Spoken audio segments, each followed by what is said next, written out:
Southern flavors, preserving tradition and celebrating family.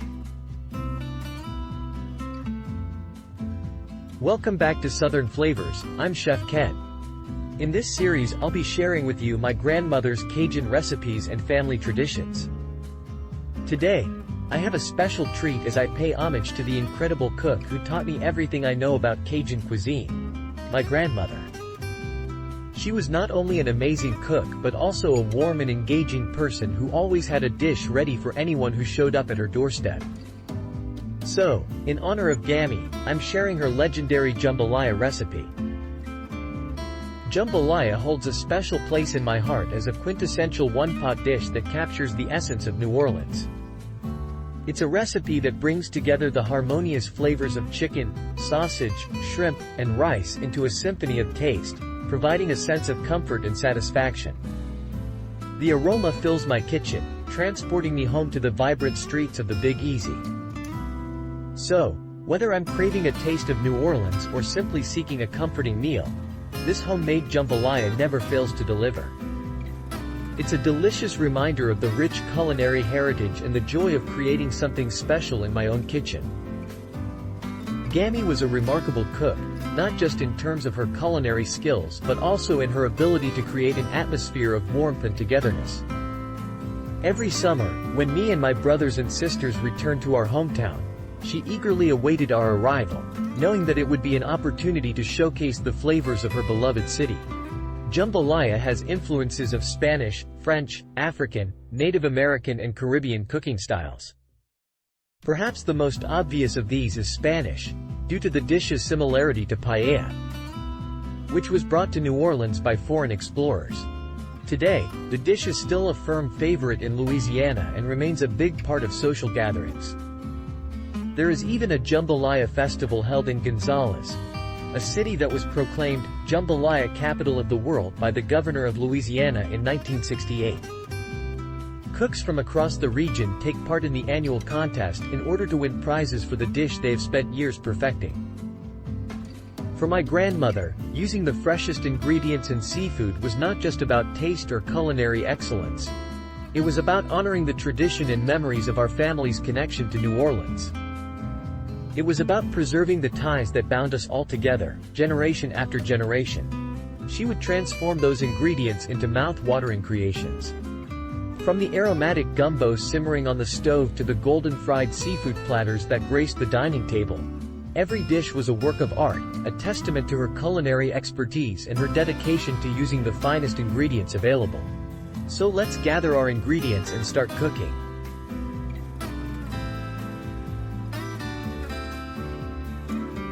1 pound of shrimp, peeled and deveined, 1 pound of andouille sausage, 2 chicken breasts cut into cubes, 2 cups of long-grain white rice, 1 large onion, finely chopped, 1 green bell pepper, finely chopped, 4 celery stalks, finely chopped, 3 cloves of garlic, minced, fresh parsley, chopped, for garnish.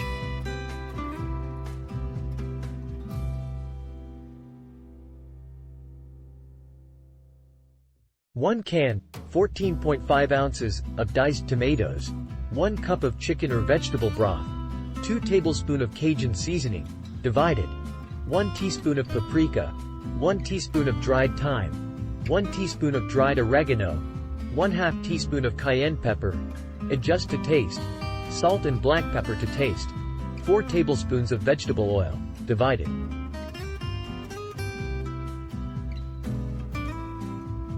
Step 1. Cooking the rice.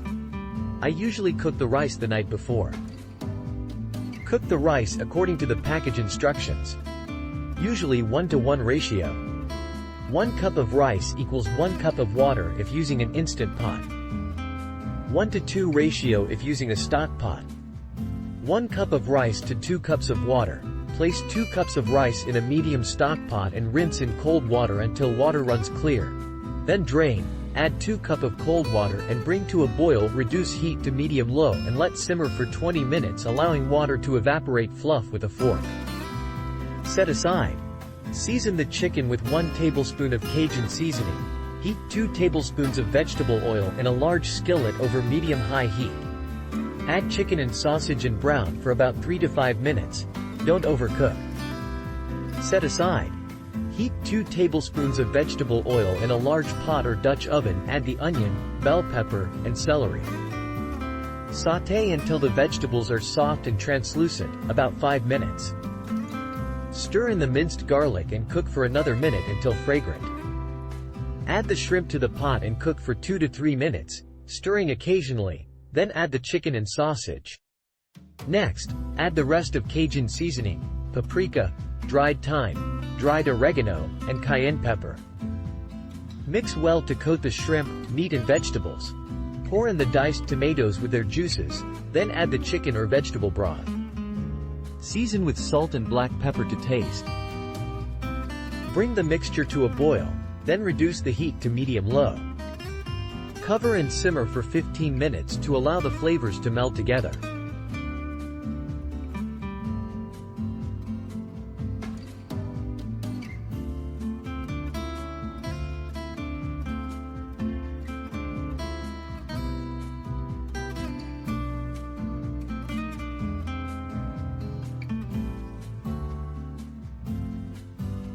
After the jambalaya has simmered, stir in the cooked rice.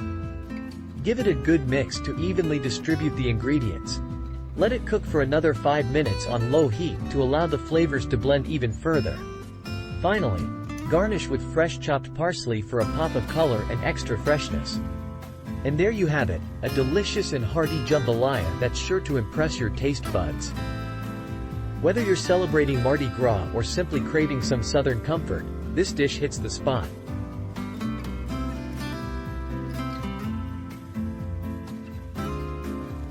My grandmother cultivated her own vegetables, and my dad used to take my siblings and me to catch our own seafood, as many locals did, resulting in an affordable, delicious, and satisfying dish.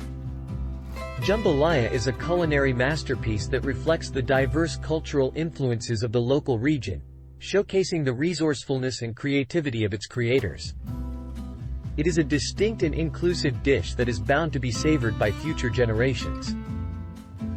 Through her cooking, my grandmother nurtured not just our bodies but also our spirits. Each bite was infused with a sense of place and a deep connection to the history and culture of New Orleans. And as we savored each morsel, we could feel the love and pride she poured into her creations. Being a part of those precious moments at my grandmother's house surrounded by family has left an indelible mark on my heart. I can still recall the laughter, the stories, and the joy that filled the air as we gathered around the table, savoring the flavors of New Orleans and reveling in the company of loved ones. Remember, cooking is all about exploration, creativity, and sharing experiences. We want to thank all our viewers for joining us on this culinary adventure. Feel free to share your stories, tips, and recipes in the comments below. Your contributions make our community even more vibrant and inspiring. Please consider hitting the like button and subscribing to our channel. By doing so, you'll stay updated on all our future videos and help us continue creating content that you love. Stay tuned for more exciting recipes, cooking tips, and culinary adventures coming your way. Until next time, happy cooking and bon appetit! You've been watching Southern Flavors.